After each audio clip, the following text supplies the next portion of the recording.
Sebagai pemuda yang dibesarkan dan dididik langsung oleh Rasulullah Sallallahu Alaihi Wasallam, Ali bin Abi Thalib tumbuh menjadi pria yang matang. Bertubuh kuat dan tegap, Ali kemudian menjadi pria yang perkasa dan tangguh, berkomitmen terhadap agama dan Rasul-Nya.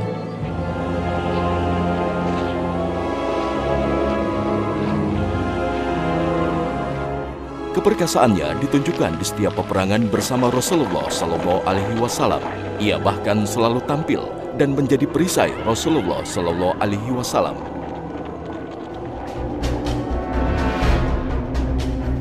Perang Badar dan Uhud menjadi saksi keperkasaan Ali bin Abi Thalib. Akhriju ilayna syuj'anakum. Man antum? Ya Muhammad. أخرج إلينا نظراءنا من قومنا. انتظر أنت. عبيدة وأنا وعلي.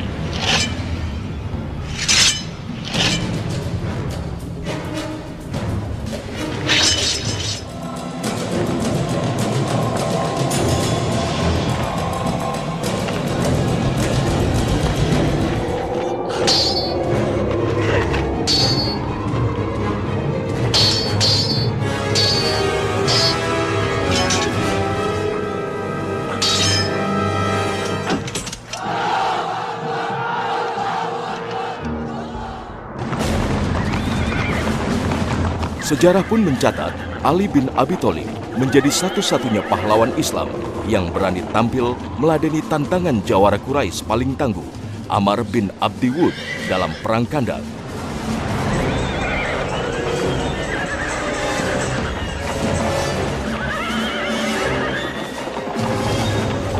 Inilah perang genting yang dihadapi kaum muslimin saat kota Madinah dikepung aliansi kaum Quraisy dan kaum Yahudi Madinah. ألا يوجد رجل بينكم يا محمد؟ لقد كان لي رأي بثباتكم وإيمانكم أكثر من هؤلاء. يا محمد، يقال إنك جئت مع نساء المدينة لملاقاتنا. ترى هل يوجد بينكم رجل يا محمد؟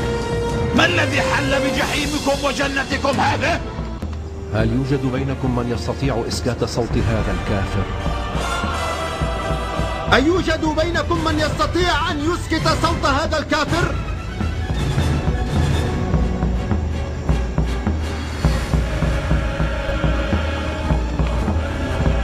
هذا كلام رسول الله.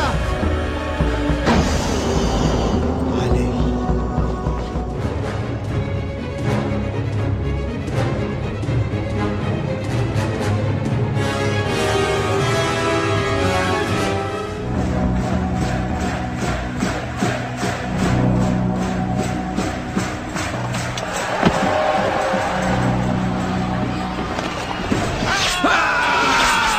Teriakan takbir Ali menutup kemenangan perang yang sempat membuat gentar kaum muslimin.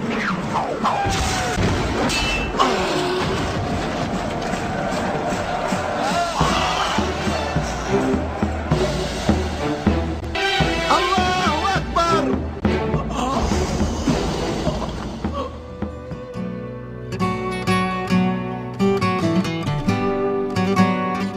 Dalam perang Khaybar, Nabi SAW menyampaikan kepada para sahabat, la'u'tiyanna rayah ghadan man yuhibbullaha wa rasulah wa yuhibbuhullahu wa rasuluh.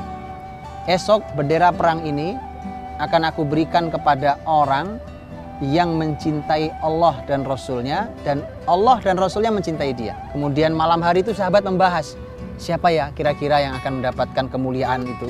Karena urusannya bukan urusan bendera, juga bukan urusan kepemimpinan. Urusannya adalah kalimat orang ini mencintai Allah dan Rasulnya, Allah dan Rasulnya mencintai dia. Itu yang paling ingin didapatkan para sahabat, masing-masing berharap dirinya. Kemudian esok hari Nabi SAW mengatakan, Aina Ali? Kemana Ali? Kemudian sahabat mengatakan, Ali sakit mata. Nabi SAW mengatakan, panggil Ali. Ali dipanggil, kemudian oleh Nabi diobati. Dalam riwayat disebutkan diludahi Nabi SAW sembuh gitu. Sembuh, dan itu mukjizat Nabi SAW. Kemudian bendera diserahkan kepada Ali bin Abi Thalib. dan di tangan dialah kemudian Khaybar berhasil ditaklukkan. Ali pula yang akhirnya dapat menjebol benteng Naim milik Yahudi di Khaybar. Setelah pasukan yang berturut-turut dipimpin Abu Bakar, kemudian Umar bin Khattab gagal menaklukkan benteng.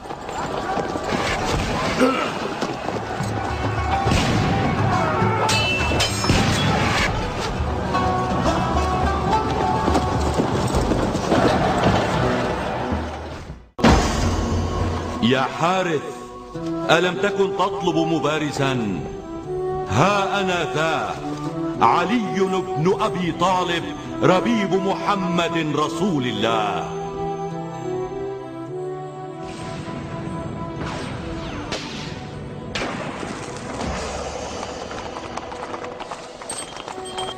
Perang yang berkobar akibat pengkhianatan kaum Yahudi di Madinah terhadap perjanjian dengan Rasul inilah kemudian yang selalu mengenang keperkasaan putra paman Rasul ini.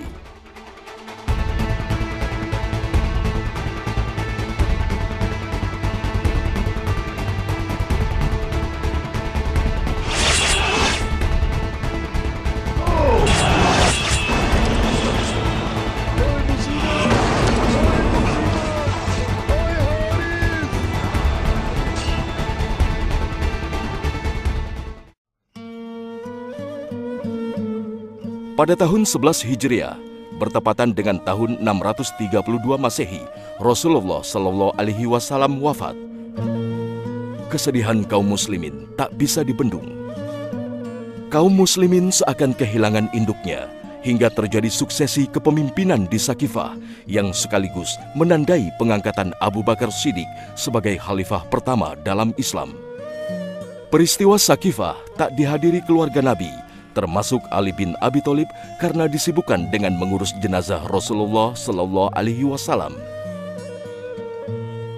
Tapi masalahnya adalah bahwa zaman itu adalah zaman yang penuh dengan berbagai macam fitnah setelah terbunuhnya Khalifah Utsman.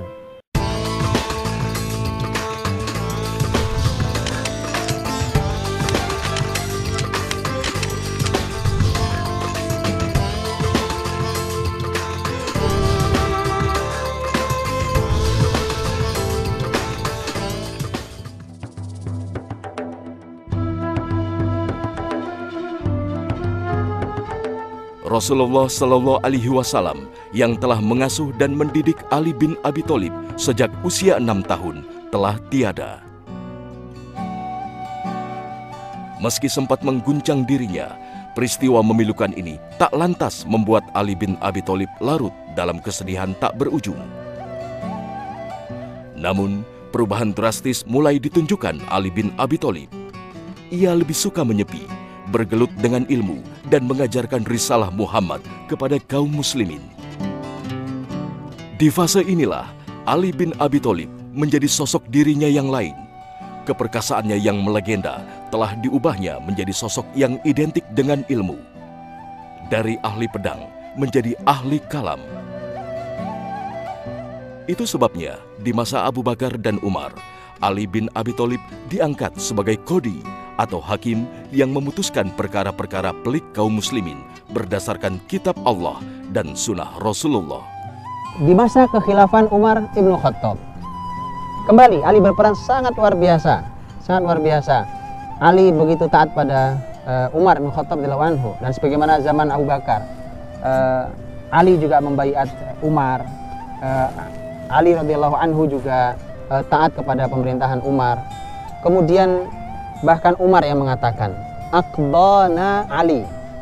Orang yang paling paham masalah qadha, masalah pengadilan, peradilan adalah Ali bin Abi Thalib. Bahkan kemudian Umar mengatakan, "A'udzu billahi min mu'dilatin laisa laha Abul Hasan." Aku berlindung kepada Allah dari masalah yang berat di mana tidak ada Abul Hasan di sana. Abul Hasan adalah Ali bin Abi Thalib.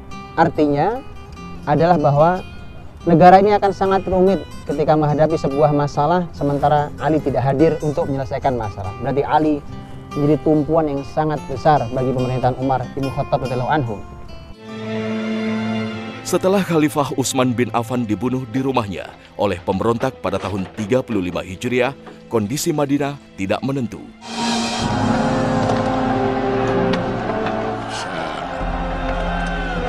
Para pemberontak yang menuntut Utsman turun dari kekhalifahan dan akhirnya membunuhnya semakin memegang kendali.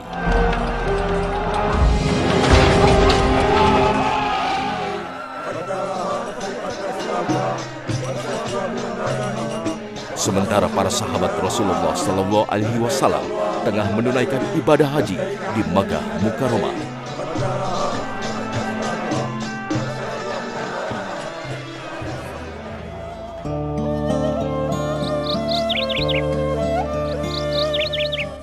Kursi kekhalifahan pun kosong lebih dari sepekan. Tak ada satupun sahabat mulia yang tinggal di Madinah bersedia menjadi khalifah, termasuk Ali bin Abi Thalib. دعوني والتمسوا غيري فإنا مستقبلون أمرا له وجوه وألوان. لا والله ما نحن بفاعلين حتى نبايعك. لا حاجة لي في أمركم، أنا معكم، فمن اخترتم فقد رضيت به. والله ما نقبل غيره. ألا فاعلموا أني إن أجبتكم ركبت بكم ما أعلم، وأن تتركوني فأنا كأحدكم، ولعلي أسمعكم وأطوعكم لمن وليتموه أمركم، وأنا لكم وزيرا خير لكم مني أميرا. Namun karena desakan kaum muslimin dan dua sahabat mulia, Talhah bin Ubaidillah dan Zubair bin Awam, Ali bin Abi Thalib terpaksa mau menerima menjadi khalifah. لا والله ما نحن بمفارقيك حتى نبايعك، فامدد يمينك نبايعك. إن أبيتم علي فإني أشترط عليكم ألا تكون بيعتي سرا، ولا تكون إلا عن رضا المسلمين في المسجد، فإن بايعني المسلمون غدا بايعتموني معهم. لك ذلك، نلتقي غدا إن شاء الله في مسجد رسول الله صلى الله عليه وسلم بعد صلاة الظهر. إن شاء الله. إن شاء الله. على بركة الله. على بركة الله. السلام عليكم. السلام عليكم. السلام عليكم. السلام عليكم. إن هذا أمركم ليس لأحد فيه حق إلا من أمرتم، وقد افترقنا بالأمس على أمر، فإن شئت قعدت لكم وإلا فلا أجد على أحد. رضيتم؟ نعم رضينا. اللهم اشهد علينا. Ali pun menjadi khalifah kaum muslimin yang keempat setelah Abu Bakar, Umar, dan Utsman. Ali bin Abi Thalib terus mencoba meneruskan perjuangan tiga khalifah sebelumnya, bahwa menegakkan aturan Nabi Shallallahu Alaihi Wasallam di masyarakat. Tetap bidang ekonominya dilanjutkan, perpolitikannya, syuro, musyawarah di masyarakat, keadilan yang ditegakkan, kesejahteraan yang dilanjutkan. Tapi masalahnya adalah bahwa zaman itu adalah zaman yang penuh dengan berbagai macam fitnah setelah terbunuhnya Khalifah Utsman. Datang kepada Ali dan kemudian mengatakan, wahai Ali, dahulu ketika umat Islam dipimpin oleh Abu Bakar dan Umar, keadaannya damai, tentram, kompak, bersatu, saling tolong-menolong satu dengan yang lain. Tetapi berbeda ketika umat ini dipimpin oleh dirimu. Ternyata kita bertikai, berselisih faham sampai kemudian saling membunuh. Apa jawaban Ali kepada Asad An-Nakhi? Kata beliau, dulu ketika Abu Bakar dan Umar menjadi khalifah, rakyatnya modelnya seperti aku. Pantas dia begitu. Tapi ketika aku menjadi khalifah, menjadi pemimpin umat, umatnya model kamu, wahai Asad An-Nakhi. Ini adalah bentuk kemarahan sesungguhnya Ali bin Abi Thalib terhadap kondisi di mana para pengikutnya itu sulit diatur dan seterusnya. Ali bin Abi Thalib memikul tugas berat mengembalikan kondisi umat yang tengah tercabik-cabik oleh api fitnah. Satu suasana masih gelap, ada beberapa orang yang menunggu, maka kemudian begitu Ali datang ke masjid, maka diserang oleh beberapa orang. Abdullah bin Muljam berhasil membacok kepala Ali bin Abi Thalib.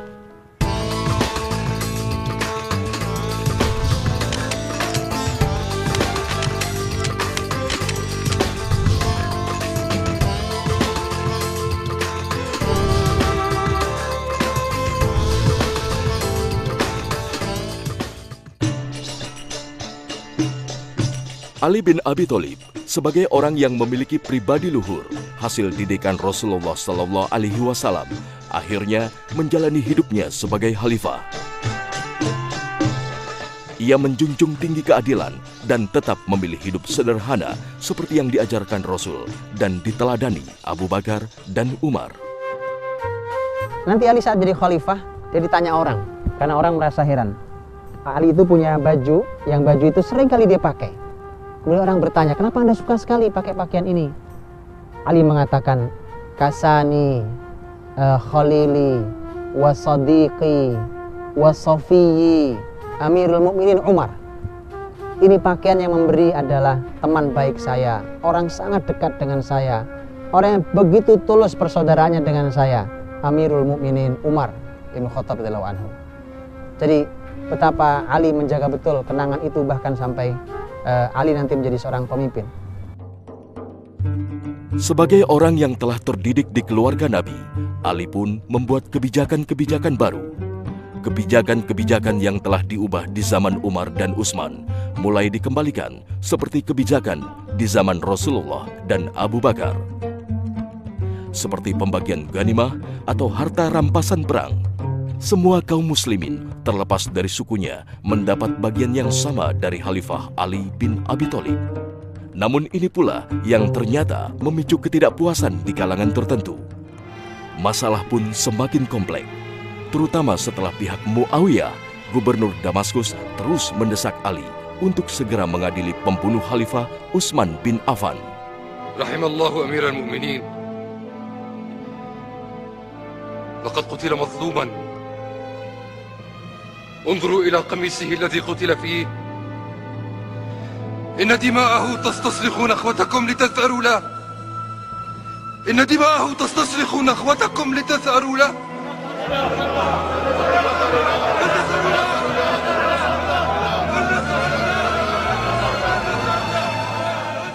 Ali bin Abi Thalib akhirnya dihadapkan pada masalah kompleks dan harus berhadapan, bahkan harus melawan para sahabat-sahabat Nabi lain. Ali pun terpaksa memindahkan pusat pemerintahannya di Kufah, Irak. Persoalan-persoalan ini pula yang akhirnya membuat Ali bin Abi Thalib terbunuh di Masjid Kufah pada bulan Ramadan tahun 40 Hijriah. Saat itu suasana masih gelap, ada beberapa orang yang menunggu, maka kemudian begitu Ali datang ke masjid, maka diserang oleh beberapa orang. Abdullah bin Muljam berhasil membacok kepala Ali bin Abi Thalib. Ayuhan nas, as-salat as-salat.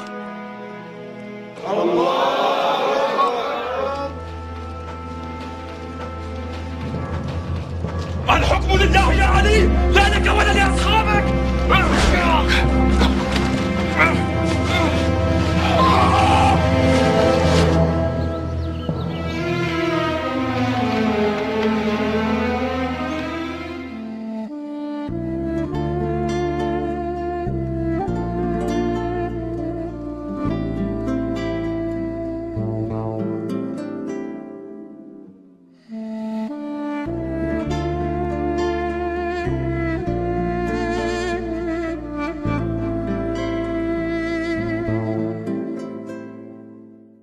Saat itu tanggal 21 Ramadan tahun 40 Hijriah, wafatlah manusia baik ini, orang istimewa ini, keluarga Nabi SAW, Ali bin Abi Thalib radhiyallahu anhu, dan kemudian dimakamkan dengan diurus jenazahnya oleh putra-putranya Hasan, Hussein, sampai kemudian dimakamkan. Dan Allah berencana, bertakdir bahwa makam Ali tidak diketahui sampai hari ini. Mana yang lebih tepat, karena ternyata Allah tidak ingin ada lebih banyak lagi fitnah tentang Ali bin Abi Thalib. Biarkan peristirahatan orang mulia Ali bin Abi Thalib dalam peristirahatannya dan tidak menimbulkan berbagai macam fitnah lagi.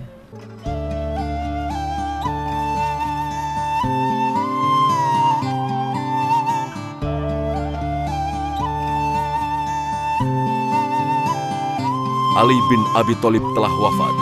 Apa yang telah dilakukan untuk Islam dan kaum muslimin menjadi inspirasi bagi generasi-generasi setelahnya.